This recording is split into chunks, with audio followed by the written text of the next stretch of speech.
वनवास में यही पांडव, वनवास में यही पांडव वनवास में कहीं जंगलों में जा रहे हैं। एक बार बहुत प्यास लगी। देखो भाई, घर में कोई काम पड़ा, आपके घर में कोई काम पड़ा, भाई पानी ला। जो घर में छोटा होगा वही दौड़ेगा करेगा कि बड़ा दौड़ेगा? छोटा। अब प्यास बहुत लगी सबको, तो पांडवों में सबसे छोटे नकुल थे। जी भगवान। तो नकुल ने कहा, भैया मैं पानी ढूंढ के लाता हूँ। नकुल कहीं दूर गए, देखे कि ऊपर पक्षियाँ, चारों तरफ पक्षियाँ उड़ रही है। जरूर कहीं ना कहीं पास में जल का स्रोत होगा। अगर जल का स्रोत नहीं होगा तो ये पक्षियाँ निवास नहीं कर सकती। जरूर यहाँ कोई पास में जल का स्रोत है। थोड़ा आगे जाके देखते हैं तो एक सुंदर सरोवर देखते हैं। आहा, बहुत अच्छा सरोवर है। अब नकुल देखे कि मैं भी पानी पी लूं, प्यास बुझा लूं, फिर यहाँ के पत्तों में दोना बना करके पानी ले जाऊंगा मेरे भाइयों के लिए। पानी के लिए हाथ डालने नीचे झुक रहे हैं, आवाज आई जोर से, सावधान सावधान सावधान, इस पानी में हाथ मत लगाना, मेरे सवालों के जवाब देना पड़ेगा वरना प्राण गंवा लोगे, सावधान सावधान। नकुल ने सोचा कि क्या आवाज है, कौन है? हम पंच पांडवों का प्राण लेने की ताकत किसमें है?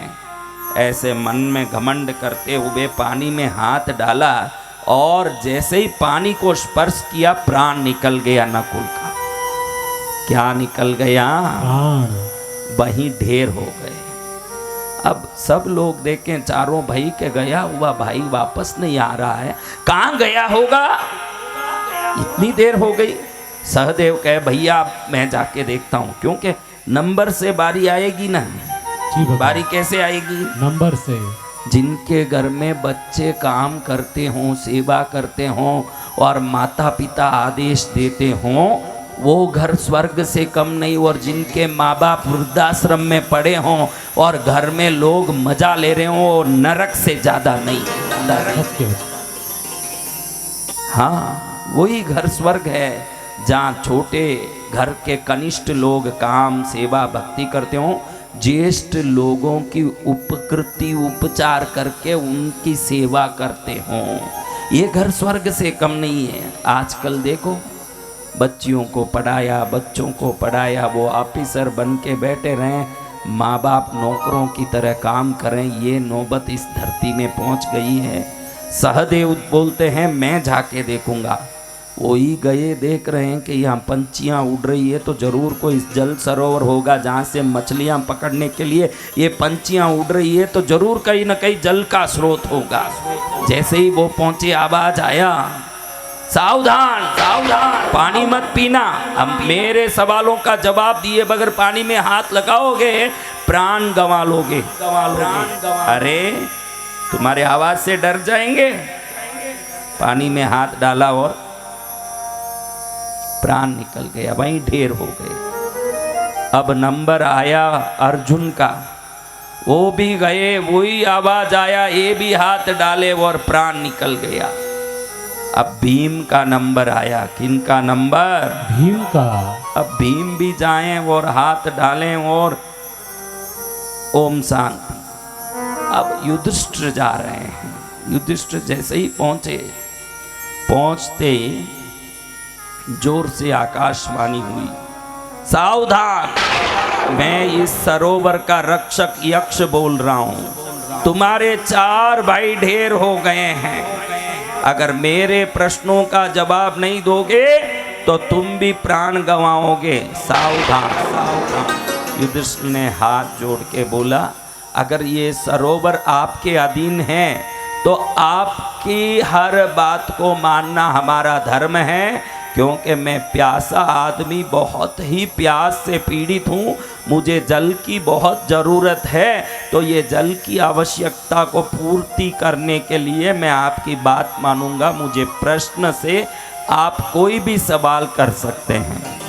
यक्ष और युधिष्ठिर जी के जो प्रश्न जवाब थे इसको यक्ष प्रश्न नाम के ग्रंथ में आप देख सकते हैं। यक्ष प्रश्न कई सारे सवाल किए, सत्य क्या है, धर्म क्या है, कर्तव्य क्या है, नीति क्या है, ऐसे विभिन्न सवाल यक्ष ने किए अदृश्य रूप से। और हर सवाल का युधिष्ठिर जी ने, बड़े ही धर्मराज ने बड़े विवेक और विनय के साथ जवाब दिया, युक्ति युक्त जवाब दिया। जवाब सुन के प्रसन्न हो के यक्ष कहें कि तुम्हारे जवाब से और विनय विवेक से मैं प्रसन्न हुआ। तुम्हारे चारों भाइयों को मैंने सावधान किया कि इसमें हाथ मत लगाओ वरना प्राण निकल जाएगा, लेकिन उन्होंने अपने अहंकार बुद्धि से हाथ लगाया तो प्राण गंवा दिए। फिर भी 4 भाइयों में किसी एक को मैं प्राण दे सकता हूँ। किसको? एक को। किसी एक को मैं प्राण दे सकता हूँ। इसमें कौन तुमको चाहिए, उसको तुम प्राण मेरी तरफ से भिक्षा के रूप में ले सकते हो, उनको मैं प्राण दे सकता हूँ। बाकी तो सब प्राण खो चुके हैं। आप बोलो, आगे बड़ा युद्ध आना है, वनवास में घूम रहे हैं। अब युधिष्ठिर को किनका प्राण मांगना चाहिए बताओ? आपको मैं सवाल करता हूँ, युधिष्ठिर को किनको जीवित करना चाहिए? काम के कौन है बताओ? अर्जुन और भीम। बोलो, काम के कौन है? अर्जुन। यही आप में और वो पुण्यशाली धर्मात्मा में फर्क इतना ही है, आप काम की बात करते हो, वो धर्म की बात करते थे। क्या बात? धर्म। आप काम की बात करते हो। देखो, भीम होगा तो दुर्योधन का जांग तोड़ेगा और मरेगा दुर्योधन, इसलिए भीम की जरूरत है। जी भगवान। अर्जुन होगा तो कर्ण का वध होगा, बहुत जरूरी है रहना। जी। मांगोगे तो आप जरूरी वस्तु मांगोगे कि बेकार वस्तु मांगोगे महाराज? जरूरी। हाँ, जरूरी वस्तु। आप जरूरी वस्तु मांगोगे। युधिष्ठिर ने हाथ जोड़ के यक्ष को कहा, यक्षराज अगर प्राण देना चाहते हो तो नकुल का प्राण दीजिए, नकुल को जीवित कीजिए। नकुल को जीवित कीजिए, वो क्या काम आएगा? अगर भीम को जीवित करोगे तो वो तुम्हारे बलवान भाई, तुम्हारे हर युद्ध में काम आएगा। अर्जुन को अगर जीवित करोगे, उसका गांडीव धनुष का प्रभाव पूरे धरती में, धनुर्धारियों में सर्वोत्तम योद्धा अर्जुन तुम्हें हर जगह काम आएगा। तुम इस नकुल को पाके क्या करोगे? यक्ष भी परिहास करें, यक्ष भी उपहास करें। हाथ जोड़ के युधिष्ठिर धर्मराज कहते हैं, यक्षराज हम 5 भाई 2 माता को उत्पन्न हुए हैं। हमारे पिता की 2 पत्नियां हुई, एक कुंती हुई, एक माद्री हुई। कुंती का पुत्र मैं अभी जीवित हूं, भीम और अर्जुन कुंती के पुत्र हैं।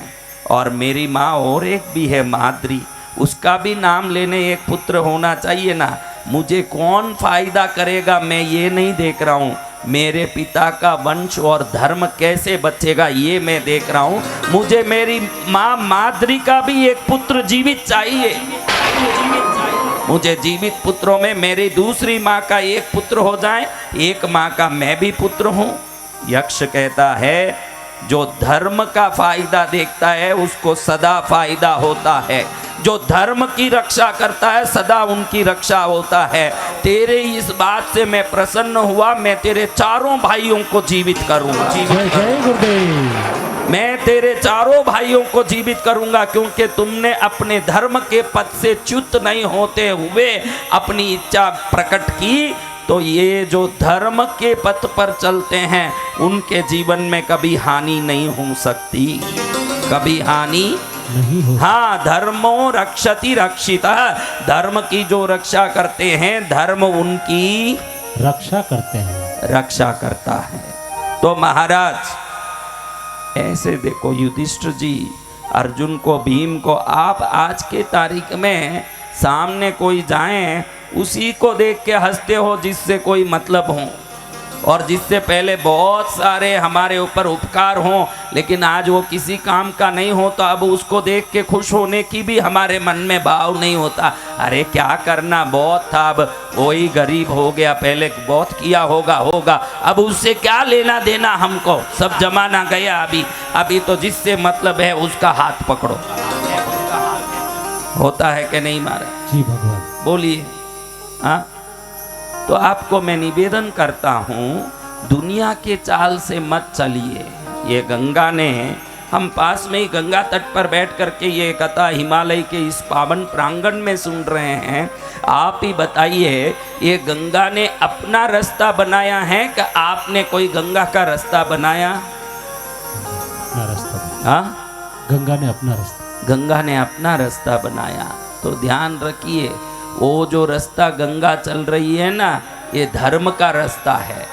आप जो चल रहे हो ये देखा देखी का रास्ता है कि दुनिया कैसे चल रहा है। उस चाल में चलोगे, फरेब, झूठ और धोखे को करके जो चलोगे, अंत में व्याधि, परेशानियां, दुख, घर से परिष्कृत होना, ये सभी दुख को झेलना पड़ेगा। गंगा की तरह पवित्र बन के चलोगे तो गंगा की तरह ही पूजे भी जाओगे तुम लोग जिस दिन पवित्र बनोगे। जय गुरुदेव। हाँ, किस दिन वो होगा? गंगा की तरह धर्म के पथ पर चलें, पूजा करूं। कई बार मुझे ये बच्चे पूछते हैं कि कौन सी पूजा करने से फायदा ज़्यादा होता है महाराज, बताओ वो पूजा करें। किस पूजा से फायदा होता है वो पूजा मत कर, जिस पूजा से पुण्य बढ़ता है वो पूजा कर तू जीवन में। वो पूजा, वो भक्ति कर जिससे तेरी आत्मा को सुकून और शांति मिले, पापों से मुक्ति मिले। कथा भी इसीलिए सुन रहे हैं। देखो भाई, मैं एक बात बोलता हूँ, एक शुद्ध हवा कहीं से बह रही है, जोर से बह रही है वो हवा, तूफानी वेग से। तो रास्ते में रही हुई धूड़, कचरे, पत्ते, मिट्टी को उठा के साफ करते हुए बहेगी कि नहीं? जी भगवान। क्या करेगी? साफ करते। वो हवा क्या कर देगी? रास्ते में रही हुई पत्ते, धूड़, मिट्टी, कंकर सब उठा के फेंकती जाएगी कि नहीं? जी भगवान। अब एक हवा ऐसी जो खुद ही गंदी हवा है, उसमें कई सारे कचरे, धूड़, मिट्टी हैं। अब ये बहेगी तो चारों तरफ गंदगी फैलाती बहेगी कि शुद्ध करते बहेगी? गंदगी फैलाती। हाँ, गंदगी फैलाती। तो ये कान के अंदर जो शब्द जा रहा है ना, अगर ये पवित्र शब्द जाएगा तो अंदर की गंदगियों को उठा के फेंकती हुई जाएगी। और अगर ये गंदी हवा अंदर घुस गई कान में तो पूरे मन और विचार को गंदा करती फिरेगी। आप क्या सुन रहे हो, इस पर पूरा ध्यान रखना कि भाई मैं क्या सुनता हूँ। मैं भी कई वर्षों से बोलता आया हूँ। जहाँ तक मेरा याद है, एक बार बोला हुआ दूसरी बार कभी नहीं बोला मैं मेरी जिंदगी में। एक बार जो बोला बोल दिया बस। लेकिन ये बोले हुए को आप 1 घंटा सुनते हो, 2 घंटा सुनते हो, बाकी 22 घंटे के प्रति चिंता करो। आप ये 2 घंटे की कथा से प्रसन्न हो जाते हो, वहीं अटक जाते हो। आप बोलते हो कि हम लोग रोज कथा सुनते हैं। अरे महाराज, कथा रोज कितने घंटे सुन लेगा? 2 घंटे। हाँ, 2 घंटे। हाँ, 22 घंटा। देखो, विनोद को तो उधर हवन में ही बैठे बैठे पास वाले से बात किए बगैर खुजली बंद नहीं होती। उसे पास ही बैठ के उससे बात करना ही है। अभी इतने महीने से पास ही बैठे हो, और क्या बात करना बाकी रह गया भाई तुम लोगों को? मुझे ये समझ नहीं आ रहा है। हाँ, क्या बात करना बाकी रहा होगा? क्योंकि हमारा स्वभाव नहीं बदल सकता। कपड़ा आज नया पहना ही होगा कि कल वाला पहना है? नया। कपड़ा बदला है, कुर्ता बदली है, जीबे बदले हैं, पैंट बदले, स्वभाव बदले तब कल्याण हो न भाई। बाकी सब तो बदल रहे हैं। 40 दिन से दोनों पास ही बैठे हैं, अभी भी बातें खत्म नहीं हुई भाई। हाँ, तो 2 घंटे की कथा सुनना श्रेष्ठ है कि 24 घंटे सादगी भरा सत्य आचरण जीना श्रेष्ठ है। ये देख लो, 2 घंटे की कथा से कुछ नहीं होगा। बाकी 22 घंटा क्या चल रहा है? कमरे में क्या हो रहा है? भोजन के समय क्या हो रहा है? दिन के समय क्या हो रहा है? कौन है ज्ञानी? जो पुस्तक बहुत पढ़ लिया वो ज्ञानी है। कौन है ज्ञानी? जो दुनिया को समझ लिया वो ज्ञानी है। हर पल को विवेक और प्रज्ञा के साथ जीता है वही सच्चा ज्ञानी है, जो हर पल विवेक के साथ जीता है। एक गांव में भागवत हो रहा था। क्या हो रहा था? भागवत कथा। बड़े अच्छे कथाकार आए, बड़े श्रेष्ठ कथाकार। अब उनके पूरे कंठ में भागवत कंठस्थ, बड़े ही कराने वाले भी उत्तम परिवार वाले। देखो, मणिकांचन संयोग कहते हैं। कोई भी उत्तम रत्न लोगे ना और वो उत्तम रत्न को सही सोने में नहीं लगाओगे तो वो रत्न स्थान पाके भी फीका दिखेगा। मणि यानी रत्न, कांचन यानी सोना। अगर सोना कितना भी अच्छा हो, रत्न नकली होगा तो पहन के भी शोभा नहीं होगा। मणि उत्तम हो तो स्वर्ण भी उसको आश्रय दाता और आश्रित वस्तु दोनों उत्तम हो तो ही आनंद है। कथा करने वाले महाराज बहुत श्रेष्ठ हों, लेकिन कथा कराने वालों की व्यवस्था, आवाज है, संगीत है, व्यवस्था सही नहीं हो तो महाराज बोलना चाहेंगे कुछ और सुनाई देगा कुछ। लेकिन यहाँ देखो महाराज, कथा मंडप भी उत्तम, कराने वाले भी उत्तम और श्रोता भी उत्तम, गांव भी उत्तम। ऐसे स्थान में कथा कर रहे हैं महाराज। अब कथा में भगवान कृष्ण की प्रतिमा स्थापित है और भगवान की कथा हो रही है। भगवान को तो होना ही था। अब भगवान हाथ में बंसी लेके खड़े हैं त्रिभंगी मुद्रा में। देखो, इस दुनिया में भोग मुद्रा, योग मुद्रा, ज्ञान मुद्रा, गुण मुद्रा, श्वेत मुद्रा, शुभ मुद्रा, द्रव्य मुद्रा, आसन मुद्रा, स्थिर मुद्रा, छल मुद्रा, अछल मुद्रा, प्रतिमाओं में इतनी मुद्रा है, लेकिन मात्र भगवान कृष्ण ही है जो त्रिभंगी मुद्रा में खड़े। लेकिन त्रिभंगी मुद्रा की एक व्यवस्था है, शरीर बीच में कितना भी टेढ़ा क्यों न हो, पैर जहां है उसी से सीधा डोरा पकड़ोगे तो सिर वहां होगा, बीच में शरीर कहीं जाके वापस आता है। वो मुद्रा त्रिभंगी कहता है संसार को। चाहे जितनी माया में जाओ, लौट के वापस मेरे पास ही आओ। यही मनुष्य जीवन का सर्वोत्तम लाभ है। जय जय गुरुदेव। त्रिभंगी मुद्रा का ये लाभ है। भगवान ऐसी मुद्रा लेके खड़े हैं। कथाकार व्यास मंच पर बैठ के कथा करें। बड़े सुंदर सजा हुआ मंडप, बड़ा दिव्य पुष्पों से सजा हुआ प्रभु का स्थान। उधर प्रभु खड़े हैं और नैवेद्य लग रहे हैं, विभिन्न प्रकार के मिष्ठान के भोग, फल लग रहे हैं, धूप दीप लग रहे हैं।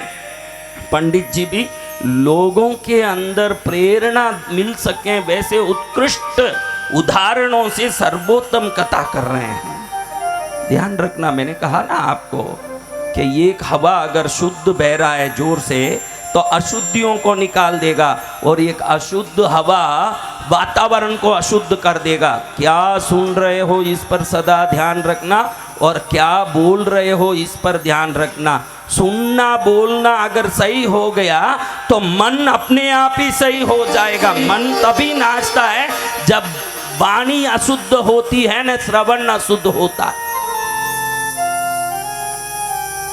तो महाराज बहुत बढ़िया कथा चल रही है, बढ़िया से भोग लगा है प्रभु को, सुंदर वातावरण है, वहाँ घी के दीपक रखे हुए हैं, दीपकों की ज्योत ऐसे लग रही है जैसे दैविकता की ऊर्जा हो, धूप जल रही है, ऐसी सुगंध चारों तरफ फैल रही है। और कथाकार प्रभु के कंस वध की, चाणूर वध की महिमा, पूतना के वध की महिमा, कालिया नृत्य की महिमा, आहा कैसी कैसी बातें बता रहे हैं। सुनने वाले सिर भी हिला रहे हैं, हाथ भी हिला रहे हैं, मन भी झूल रहा है जैसे भगवान कृष्ण झूले पर झूलते थे।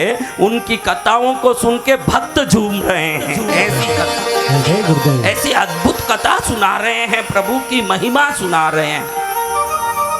वहाँ कई प्रकार के मिष्ठान मिठाई रखी है। अब बहुत बड़ा पैसा वाला कथा करा रहा महाराज, फिर क्या हल्के फुल्के आएंगे सब व्यवस्था। हाँ, नरेंद्र वाणी गोता आया है गाने के लिए। कौन आया है? नरेंद्र जी वाणी। हाँ, वाणी गोता खाता है। विनोद आचार्य आया संचालन करने, भारत के प्रसिद्ध संचालक विनोद आचार्य, और ढोलक में भी कोई कम नहीं, विश्व प्रसिद्ध श्रावण सीपा। कौन? श्रवण जी सीपा। हाँ, श्रावण सीपा। और आर्गन बजाने के लिए भरत और भूतनाथ दोनों। हाँ, ऐसे कैसा, जैसी व्यवस्था होगी वैसे लोग, और भक्त भी पूरे। कथाकार की महिमा इतनी थी कि देश विदेश से उनके नाम से ही लोग आते थे। बड़े पंडाल में जगह जगह से लोग आके बैठे हैं, वो बैठ करके प्रसंग सुना रहे हैं भगवान कृष्ण की। अब समय आया कृष्ण का वर्णन करने का, तो कथाकार कह रहे हैं जैसे संध्या काल के नील बादलों को इकट्ठा करके रूप बनाया हो, जैसे आकाश में ये नीला छाया हुआ है, वैसे नीला रंग का एक रूप धारण किए हुए कृष्ण, गोरे रंग के रूप धारण किए हुए बलराम जी के साथ पीतांबर पहन के, कौस्तुभ मणि का रत्नों को धारण करके, करोड़ों सूर्य जिसको देख के फीके पड़ते हों, ऐसे सूर्य के समान चमकने वाले विभिन्न गहनों को, बाजूबंद को, कमरबंद को पहन के, मोर मुकुट धारण करके, अति सुंदर रूप धारण करके, जिनको देख के गोपियाँ ही नहीं, स्त्रियाँ ही नहीं, ऋषि मुनि भी वशीभूत हो जाते हों, ऐसे आकर्षक रूप को धारण करके कैसे भगवान कृष्ण बलराम के साथ आ रहे हैं, उनकी बाल क्रीड़ा भी समझा रहे हैं कथाकार। कैसी बाल क्रीड़ा? मैया यशोदा थाक जाती है पीछे पड़ पड़ के, कभी मटकी फोड़े तो कभी मक्खन चोरे, तो कभी विभिन्न क्रियाएं करें, तो कभी विभिन्न क्रियाओं से मैया का मन मोह लें, तो कभी विभिन्न क्रियाएं से उनको क्रोधित कर दें, तो कभी विभिन्न क्रियाएं से रुलावें, तो कभी देखो ये कृष्ण का अवतार ऐसा पूर्ण अवतार हुआ।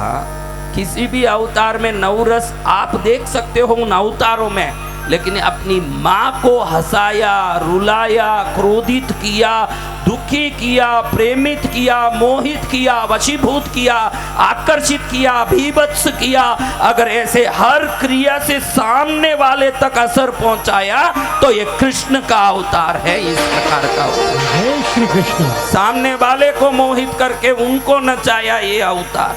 अब ये कथा सुन के लोग जैसे जैसे सुनते जा रहे हैं, अरे कृष्ण कन्हैया, कृष्ण कन्हैया, कोई रो रहा है, कोई दुखी हो रहा है कि कन्हैया कैसे मिलेंगे, कहाँ मिलेंगे मेरे कन्हैया।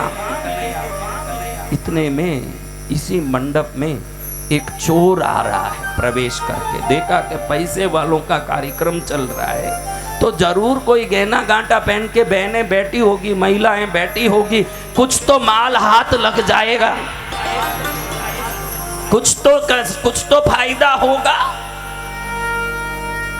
अंदर आके देखता है तो बड़े पैसे वाली, देखो भाई पैसे वाले लोग आयोजन करते हैं, उसमें कौन आएंगे महाराज? पैसे। बड़े गहने गांटे पहने हुए लोग, महिलाएं, स्त्रियां बैठी है। चोर को लगा बढ़िया जगह हाथ लगा है, आज तो बड़ा ही फायदा हो सकता है। लेकिन जैसे ही अंदर आया, महिलाओं पर जो नजर दौड़ा रहा था उसका कान खड़ा हो गया जब भागवतकार की सुरीली वाणी सुना। वो बोल रहे हैं कृष्ण के गले के कौस्तुभ मणि के रत्नों की हार की महिमा।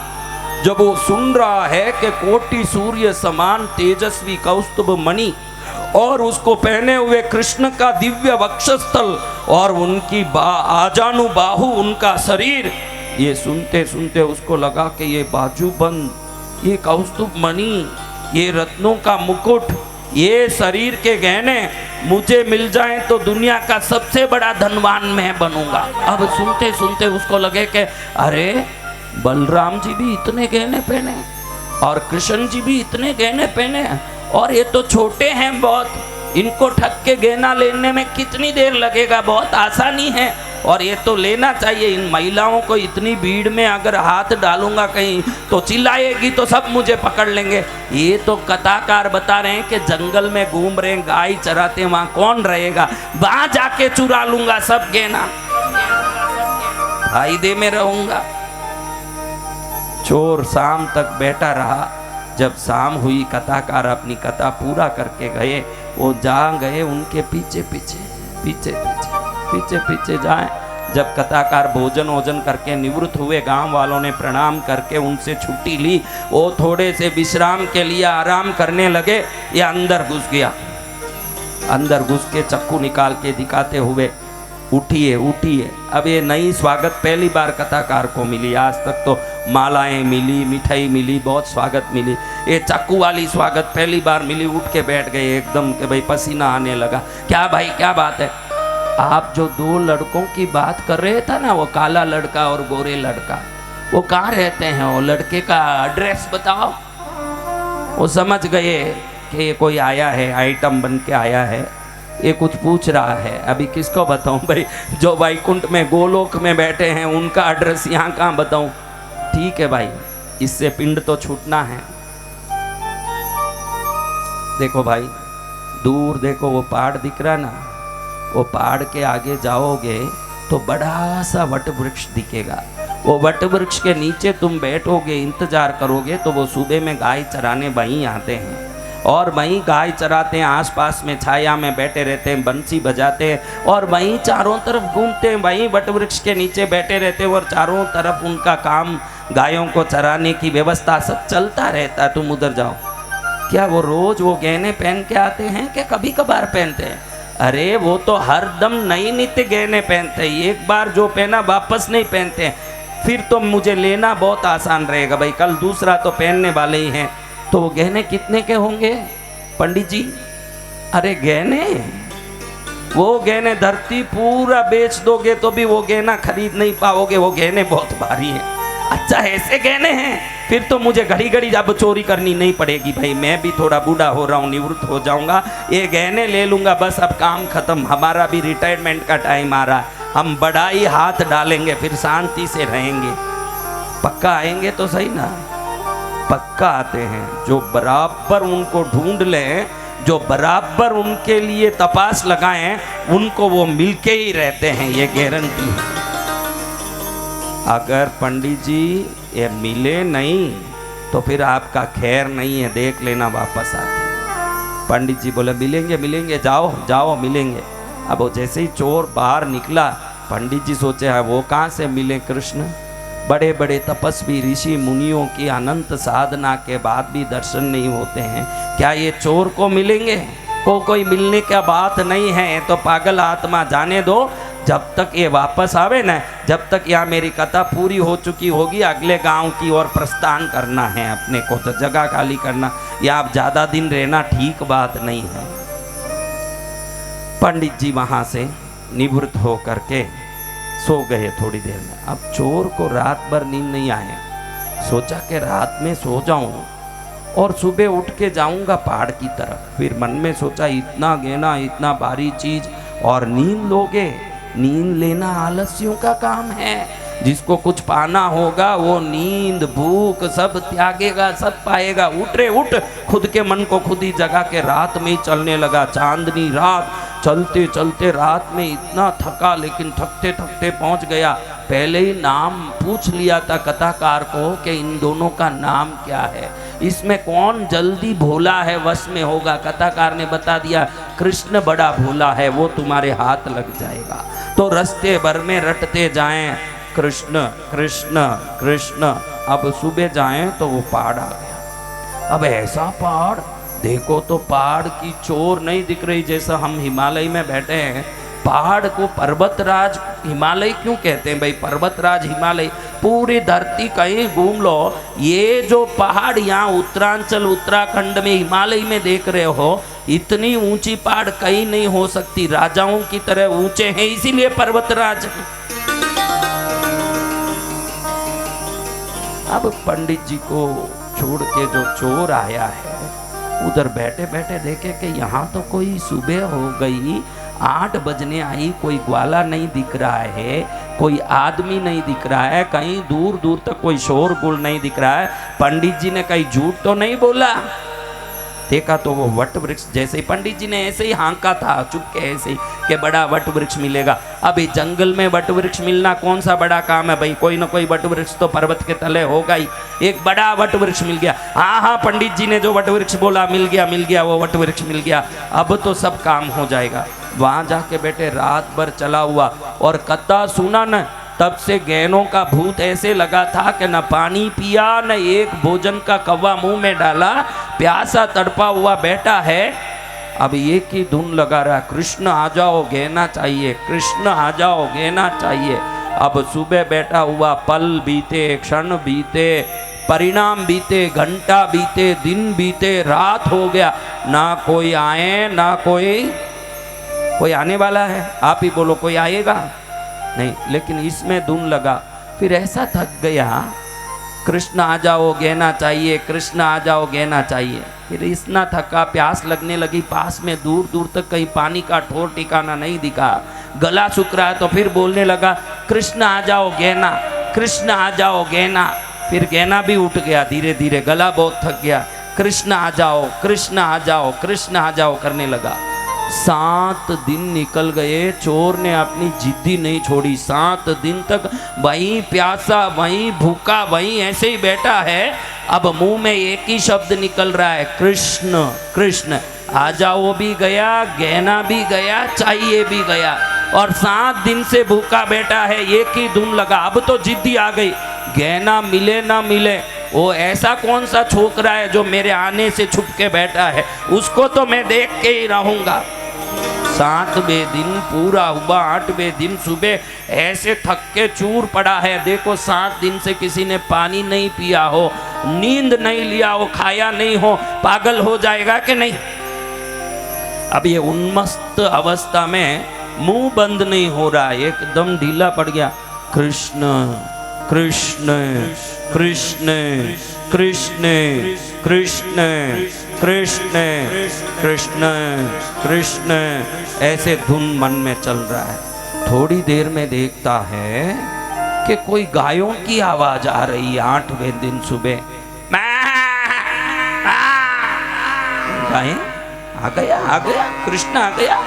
उठ के बैठता है, उठना नहीं हो रहा है। दूर से देख रहा है कौन आ रहा है, छम छम छम छम छम, पायल की आवाज आने लगी। दूर से देखता है तो दूर से दिख रहा है, हाँ मोर मुकुट पहन के लड़का आ रहा है, बिल्कुल आ रहा है। इसके आंख में दिख गया कि काला लड़का, सफेद लड़का हाथ में हल लेके आ रहा है, काला लड़का बंसी लेके आ रहा है। और वो काले लड़के के शरीर में सच में ही कथाकार ने बताए वैसे गहने हैं जैसे आकाश में बरसात के समय काले बादल मंडराते हों, उसके बीच में जोर से बिजली खड़के तो जैसी रोशनी आती हो, ऐसे इस काले लड़के के शरीर से गहने की बिजलियां चमक रही है। एकदम देखता है कि नजदीक आ गए, अपने पूरे बल को एकत्रित करके खड़ा हो गया। 8 दिन का भूखा, पूछता तुम कृष्ण हो? हाँ मैं कृष्ण हूं। ये मेरे भाई बलदाऊ हैं। अच्छा तुम ही हो? ये गहने सब असली है ना? कथाकार ने बोला वही गहने हैं।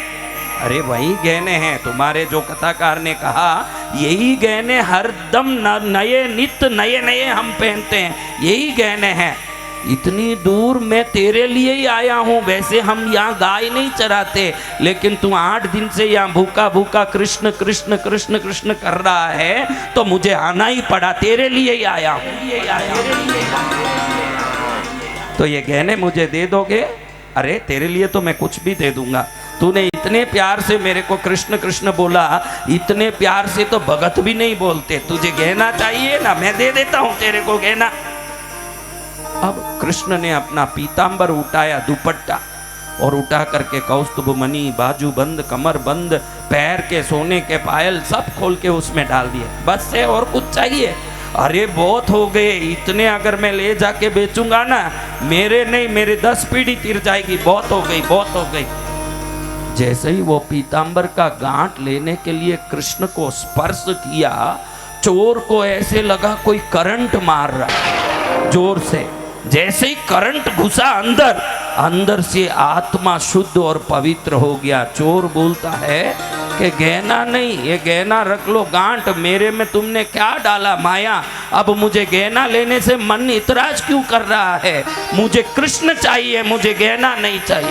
जय जय गुरुदेव। मुझे कृष्ण चाहिए, मुझे कृष्ण चाहिए। तुम में कोई शक्ति है जो मुझे आकर्षित कर रही है, तुम में कोई शक्ति है जो मुझे मोहित कर रही है। तुमने क्या जादू डाल दिया मुझे हाथ लगा के? तुम्हारी जादू मुझे परेशान कर रही है।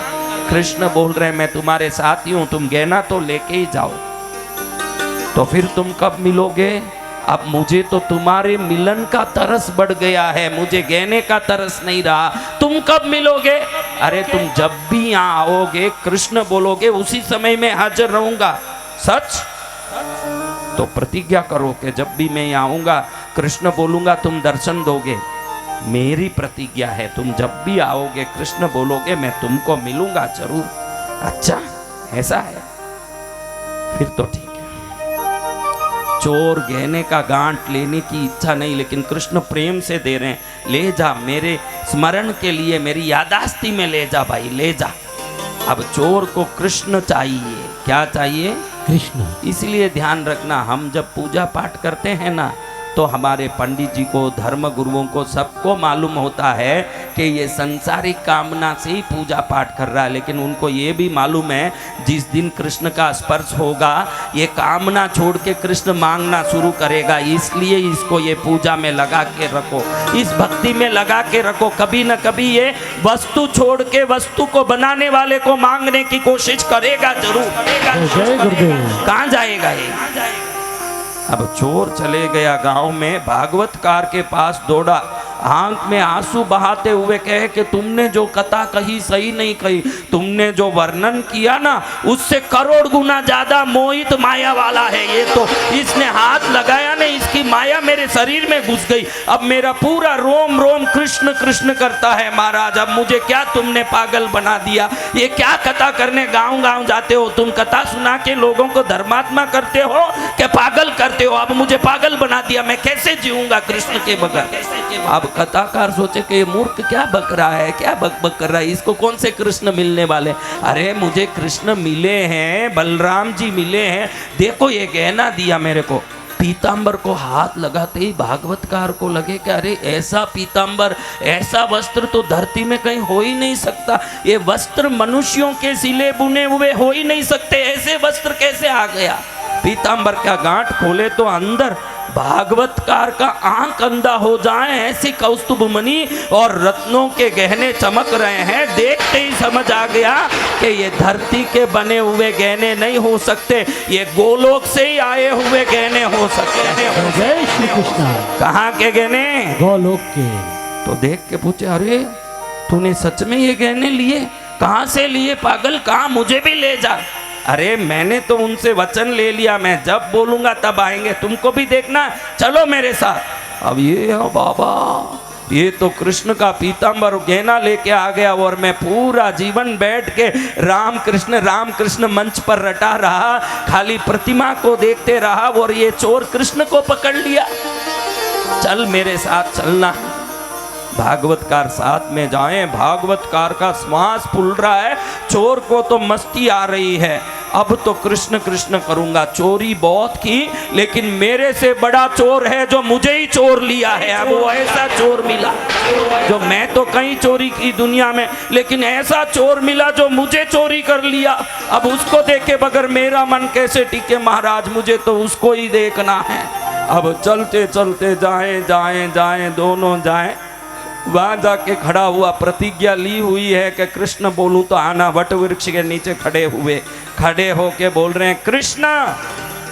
जैसे ही नाम बोला, ये पलक झपकाने का समय भी नहीं हुआ, कृष्ण बलराम के साथ प्रकट हुए और वैसा ही नया रूप, वैसे ही नए वस्त्र, नए नए गहने, नया मोर मुकुट, नई सुंदर शरीर के आभूषण श्रृंगार और नई ही मुद्रा और नया ही मुस्कान।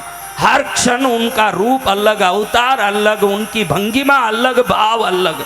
ऐसा रूप लेके खड़े हैं, आंखों में आंसू बह रहे हैं, जोर जोर से आंसू बहते हुए चोर कह रहा, अब ज्यादा मत सताना मुझे, तू भयंकर चोर है। मैंने वस्तु चोरा, मैंने चीजें चोरी, मानता हूं तू मुझे ही चोर लिया, तू बड़ा चोर है, मुझे छोड़। पंडित जी देखो देखो कृष्ण खड़े हैं। अब पंडित जी के आंख से दिखने से रहे, भाई सामने ही खड़े हैं पंडित जी। कहीं कहीं पीताम्बरधारिणम बंसी कर विभूषणम, कहीं कहीं जो मंच में बैठ के बोलते हैं श्लोक स्तुति तरह तरह के बोल के देख रहे हैं, लेकिन सामने कोई दिखे तो दिखे। अब चोर बोले प्रभु ये मुझे पाखंडी बोलेगा, आप मुझे दर्शन दे रहे हो ना, इसको दर्शन नहीं दे रहे हो। ये बोलेगा कि मैं स्वांग रच रहा हूँ, इसलिए कृपा करके मेरे लिए इसको दर्शन दे दो। अरे इसको दर्शन, ये कथा करता है भजन करता है लेकिन मुझे प्रतिमा मानता है, और तूने मुझे कृष्ण माना इसलिए मैं आया हूँ। वो मुझे प्रतिमा मानता है, जय जय गुरुदेव। वो मुझे प्रतिमा माने, उसके सामने कैसे जाऊं महाराज। मुझे ही मान लेता तो मैं कभी का जाता। मेरे लिए कृष्णा, मेरे लिए दर्शन दे दो, मेरे लिए इसको थोड़ा सा मेरे लिए कृपा कर दो। कृष्ण बोले ऐसे नहीं, तू उसका हाथ पकड़। अब चोर ने पंडित जी का हाथ पकड़ा। पंडित जी को लगे कि क्या कर रहा है ये, क्या कर रहा है। कृष्ण बोले अब तू मेरा हाथ पकड़। इस तरह पंडित जी चोर का हाथ पकड़े हुए हैं, चोर बीच में खड़ा है। इस तरफ कृष्ण का चोर हाथ पकड़ रहा है। चोर का एक हाथ कृष्ण के हाथ में, एक हाथ पंडित जी के हाथ में। जैसे ही पंडित जी का हाथ चोर के हाथ में आया न, चोर का हाथ कृष्ण जी के हाथ में गया। जैसे ही कृष्ण जी ने चोर को स्पर्श किया और पंडित जी को स्पर्श किए हुए चोर को कृष्ण जी का करंट लगा, तो पंडित जी को कृष्ण का दर्शन हो गया। उसी पंडित देखते रह गया कि मैं कथा में जितने अलग अलग उपमा देता हूँ, अलग अलग उदाहरण बताता हूँ, ये तो उनसे करोड़ गुना कहीं आगे हैं। ये कथाओं से, वाणी से, वचन से, श्लोक से, बुद्धि से, मन से परे हैं। ये वो हैं जिनका वर्णन ही नहीं हो सकता, ये वो हैं जिनकी कोई बात ही नहीं बोल सकते। ऐसा रूप है कृष्ण, है प्रभु। चरणों में गिर गए। कृष्ण कहते हैं पंडित जी ये तो अच्छा हुआ कि इस चोर के कारण आपको दर्शन हो गए। आप सदा दुनिया को कथा में कहते थे कि आओ प्रतिमा की पूजा कर लो, आओ कृष्ण के विग्रह की सेवा कर लो, कल्याण होगा। आप हर बार हर समय विग्रह विग्रह कहते थे, लेकिन ये चोर पहली बार ही मुझे कृष्ण से मिलना ये कहा, तो ये कृष्ण से मिलना जिसने कहा उसको कृष्ण का मिलन हो गया। जो विग्रह कहता था वो सिर्फ विग्रह से ही मिलता रहा पंडित जी। इसलिए मुझे कौन बुला रहा है ये महत्वपूर्ण नहीं है, मैं चोर है कि साहूकार ये नहीं देखता हूँ। मुझे मुझ में जो देखता है उसके सामने मैं खड़ा हो जाता हूँ, मेरा ये नियम है। जय गुरुदेव। अब हमारी भक्ति कैसी होनी चाहिए, हमारी पूजा सेवा कैसी होनी चाहिए। यहाँ जो कलश बैठाए हैं आप समझोगे कि गुरु महाराज कलश बैठाए हैं, बढ़िया कलश की पूजा कर रहे हैं। जब तक ये कलश ही बने रहेंगे, और जिस दिन आपके मन में आ जाएगा कि गुरुदेव ने शंकर को बैठाया है, पार्वती को बैठाया है, गणेश जी को, भैरव को बैठाया है, जिस दिन मन में आएगा कलश गायब हो जाएंगे न, प्रभु के दर्शन हो जाएंगे। उस दिन जिस दिन आपके मन में भक्ति की जागृति होगी,